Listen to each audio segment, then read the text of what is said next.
Hello friends, welcome back to Lucky's kitchen. ఈరోజు Lucky's కిచెన్స్లో నేను దొండకాయ పెసరపప్పు కర్రీ చేయబోతున్నాను. ఈ కర్రీ అన్నంలోకైనా సరే చపాతీలోకైనా సరే చాలా బాగుంది. సో దొండకాయ పెసరపప్పు కావాల్సిన పదార్థాలు నేను ఇక్కడ 250 గ్రామ్స్ దొండకాయలు తీసుకున్నాను.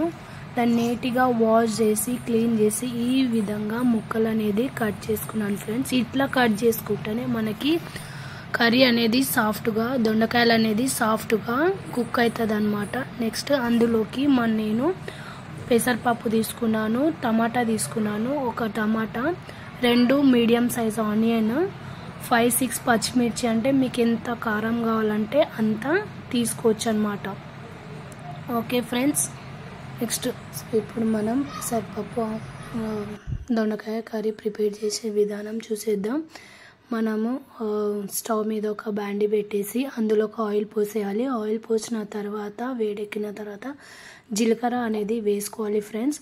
జీలకర్ర కొంచెం చిటపటలు ఆడిన తర్వాత ఆనియన్స్ అనేది వేసుకోవాలి. ఆనియన్స్ కొంచెంసేపు ఫ్రై అయ్యాక అందులో పచ్చిమిర్చి వేసేసుకోవాలి. పచ్చిమిర్చి ఆనియన్స్ బాగా కలిపేటట్టు కలుపుకోవాలన్నమాట.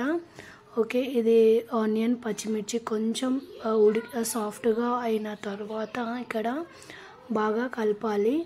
సో సాఫ్ట్గా అయిన తర్వాత నెక్స్ట్ మనం ఇందులోకి ఉప్పు యాడ్ చేసుకోవాలి. ఉప్పు ఇంకా పసుపు కూడా యాడ్ చేసుకోవాలి. ఇందులో నేను కారం వేయట్లేదు ఫ్రెండ్స్, ఎందుకంటే ఆల్రెడీ నేను ఓన్లీ పచ్చిమిర్చితోటే చేస్తున్నా, ఇందులో ఏమాత్రం కారము వాడతలేను. సో ఉప్పు పసుపు బాగా పట్టేటట్టు ఆనియన్స్కి మిక్స్ చేసుకోవాలన్నమాట. నెక్స్ట్ ఇందులో వచ్చేసి అల్లం వెల్లుల్లి పేస్ట్ అనేది 1 టీ స్పూను వేసుకోవాలి. అల్లం వెల్లుల్లి పేస్ట్ వేసుకున్న తర్వాత ఇందులో బాగా కలిపేటట్టు అల్లం వెల్లుల్లి పేస్ట్ పచ్చి వాసన పోయేటట్టు కలుపుకోవాలి. ఓకే ఫ్రెండ్స్, పచ్చి వాసన పోయేటట్టు కలుపుకొని మూత పెట్టేసుకోవాలి. ఒక 5 మినిట్స్ ఆనియన్స్ అనేది కొంచెం మనకి మగ్గాలన్నమాట, కొంచెం సాఫ్ట్గా అయ్యేటట్టు. ఇప్పుడు మనం దీని మీద ఒక మూత పెట్టేద్దాం. మూత పెట్టిన తర్వాత ఒక 2 మినిట్స్ తర్వాత మళ్ళీ మూత తీసి ఆనియన్స్ అయితే సాఫ్ట్గా ఉడికిపోయినాయి. సో ఒక్కసారి కలిపేసిన తర్వాత ఇందులోకి మనము పెసరపప్పు యాడ్ చేసుకున్నాం. మనం ముందుగా నానబెట్టుకున్న పెసరపప్పు ఉంది కదా, సో ఇందులోకి యాడ్ చేసుకుందాం అన్నమాట. పెసరపప్పు, ఆనియన్స్, పచ్చిమిర్చి, ఉప్పు, పసుపు అంతా కలిసేటట్టు ఒకసారి కలుపుకొని బాగా ఫ్రై చేసుకోవాలి. ఆల్రెడీ మనం పెసరపప్పుని నానబెట్టుకున్నాం కాబట్టి తొందరగానే ఉడికిపోతుంది. సో ఇందులో మనం చాప్ చేసుకున్న టమాటా ముక్కలు కూడా వేసుకొని టమాటా కొంచెం సాఫ్ట్ అయ్యేంత వరకు ఉడికించుకోవాలన్నమాట. మళ్ళీ దీని మీద ఒక 2 మినిట్స్ మనం మూత పెట్టేసి టమాటాలు సాఫ్ట్గా అయ్యేంత వరకు దీన్ని ఉడికించుకోవాలి. సో ఒకసారి మూత తీసేది చూద్దాం ఫ్రెండ్స్. మన టమాటాలు బాగా సాఫ్ట్గా ఉడికిపోయినాయి.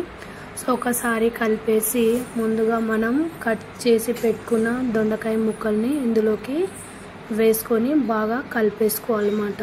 ఓకే, దొండకాయలు ఈ మాత్రం ముక్కలు కట్ చేసుకోవాలి, అట్లయితేనే సాఫ్ట్గా ఉడికిపోద్ది. సో ఈ దొండకాయ ముక్కల్ని వేసి సాఫ్ట్గా ఇప్పుడు మనం కుక్ చేసేద్దాం.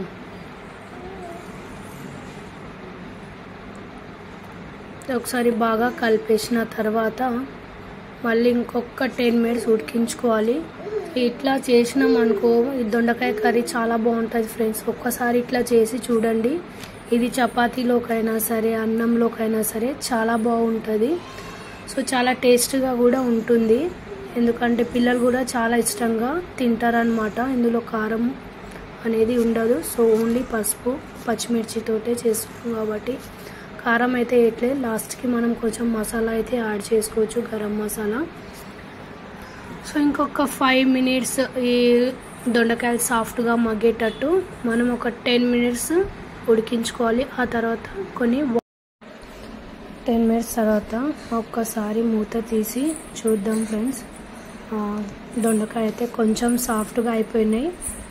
సో ఒక్కసారి మంచిగా కలిపేసుకొని ఇందులో మనం వాటర్ పోసుకొని ఇంకొక 10 మినిట్స్ బాగా ఉడికించుకోవాలి మాట.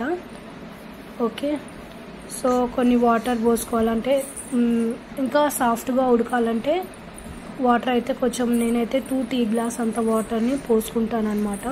ఇక్కడ నేను ఒకటే టీ గ్లాస్ వాటర్ చూపించాను, కానీ ఇంకొక గ్లాస్ అయితే పోసుకున్నాను, అది స్కిప్ అయిపోయింది. So 2 tea glass of water పోసుకొని దొండకాయ సాఫ్ట్గా ఉడికేటట్టు, పప్పు దొండకాయ మొత్తం మంచిగా ఉడికేటట్టు మనము ఇంకొక 10 మినిట్స్ ఉడికించుకోవాలన్నమాట. ఉడికించుకున్న తర్వాత మనకి ఎంతో టేస్ట్ అయిన దొండకాయ కర్రీ రెడీ అయిపోతుంది. ఇక్కడ మధ్యలో ఒకసారి మూత తీసి కలుపుతూ ఉండాలి, ఎందుకంటే అక్కడ మంట ఎక్కువైతే అంటుకునే.